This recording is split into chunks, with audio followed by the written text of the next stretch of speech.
Another technique that we might look at now is a bit of compression, and this is actually a technique that I start with before I even use effleurage. Again, it's a really lovely technique to introduce touch. It can be done through clothing or towels, and it's a beautiful way to palpate your client's soft tissue structures as well. So I'm actually going to work on Alina's back here, just for purposes of the video, so it's a little bit easier. And the stance, though, now again is still going to be that split stance. So I'm going back into a split stance, but can you see again, my hips are still facing on the direction of where I want to go. So I'm dropping off the side of the spine. I'm not on the spine. I'm sort of on the erector spinae area. And I'm sinking in, just sending that tissue forward. So it's sort of like I'm coming in at a bit of a 45-degree angle. And I'll do it on this side here on the outside of her, or lateral aspect of her hamstrings. Can you see here? I sink in, maintaining openness through my wrist. That's the other thing here, though, is that we want to make sure that if we're compressing, we're not just pushing down, that we're trying to facilitate tissue moving forward a little bit. So I'm not just trying to push it into the bone, but I'm also not overextending on my wrist and putting pressure on it. First and foremost, it's about protecting yourself as a therapist, and that will have direct implications on how productive your treatment's going to be as well.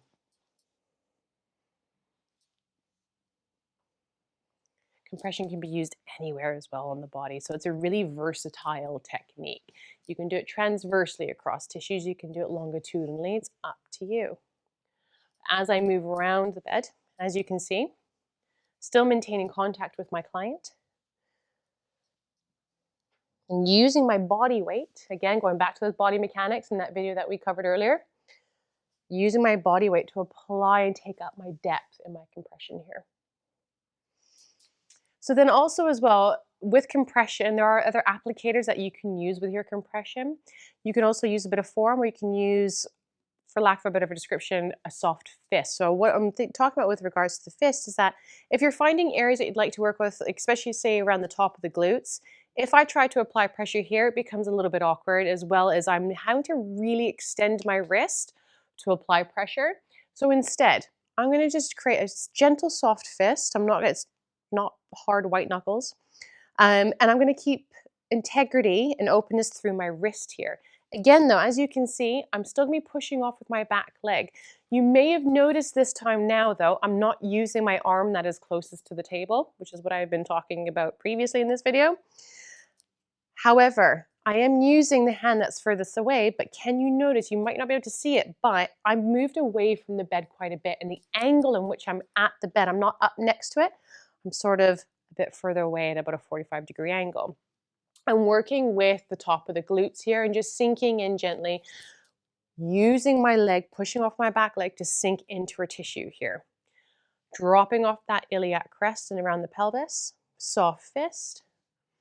And this might be a little bit deeper. So again, we're going to go back to that rule of thumb that we have mentioned in other videos in our runner series, and that's about the specific general application of your techniques versus the superficial, deep superficial.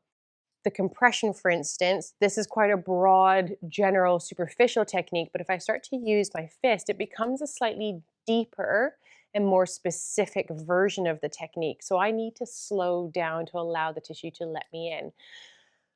And the fist, though, as well, what's really great is that it helps protect your wrist a little bit more, and it gets into the slightly more awkward spaces that won't allow for our hands and the palm of our hands to be used instead. Now I'm going to move on to a little bit of vibration. And vibration is, again, it's a really, really useful technique. And depending on the speed and the depth at which you apply it will be dependent on what the intention of what your outcome or your intention is that you want from the technique. So I would say if you had a client down on the bed for a while and you're wanting to bring them back into the space, maybe wake them up, you could use a little bit of gentle vibration with them. Or if they're if you're in an event situation and you're trying to get somebody ready for their intended event, you might use something that's a little bit more rigorous and a little bit more focused, I guess you could say. However, vibration does take a little bit of degree of confidence in the application. Something that I can see quite often is that we'll be quite superficial with our application of the technique, when in actuality, you want to get some depth in there, then to move the tissue around. A couple of things we need to be mindful of again, though, as well, is the demographic that you're working with, because it might not be suitable for everybody and it might not be suitable for every area of the body. So I will tend to work with the torso and the legs and the lower limbs, and even the arms as well. What I will tend to shy away from, though, is using it around the sort of pelvis and gluteal area as much. But for the demo for today, we're going to show it on to the hamstrings and the calf muscles here. So as I'm just going to expose Alina's posterior leg again. And from here, I'm going to make sure that I have a nice firm depth as I'm going into her tissue here. And I'm actually going to go a little bit side onto it. I'm going to make sure that as I start to shake that limb or that muscle, that I'm not putting undue strain on the joints above and below. So you're just going to be mindful of that. So from here, I'm taking up good hold of the tissue. So I'm not just on the surface. I don't have just a flat hand. I've literally actually have my hand sort of wrapped and cupped around that tissue. As you can see, my other supporting hand is just not holding the leg still in space, but it's giving it some control and some stability so that as I'm doing that, the leg's just not moving around. So I'm going to go through a little bit of vibration here. And this is a more of a quicker version, or I could go and do gentle, almost what you call maybe rocking to a point, but it still be considered a type of vibration. Now, if I wanted to do the hamstrings, I'm going to demonstrate that from the other side, because I want to come on from a side-on perspective or a transverse perspective. Doing it from this way is a little bit harder because of hand placement with that area, and I don't have the ability to hold the tissue like I did with the calf muscles as well. However, again, you can do this through a towel. So I'm going to demonstrate this through a towel. So Alina, I'm just going to bend your knee here for a second. The reason why I bent Alina's knee is because it offloads the hamstrings and gives a little bit of slackness in the tissue, which means I can actually pick that tissue up a little bit more as well. So again, hips are behind your movement. I've now got my split stance because I'm still going to be using that body weight to do this movement. It's not all just coming from my shoulder and my upper body. I'm going to swap my legs around too.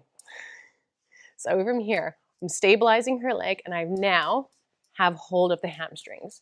And again, the reality is I'm only going to do this for 10-15 seconds probably, but again, you use your own judgment on what the tissue is telling you. Or you can slow it right down. Now you can do it with the leg down on the bed as well. I'm just going to readjust her towel here. And I might come across and do a little bit on this side.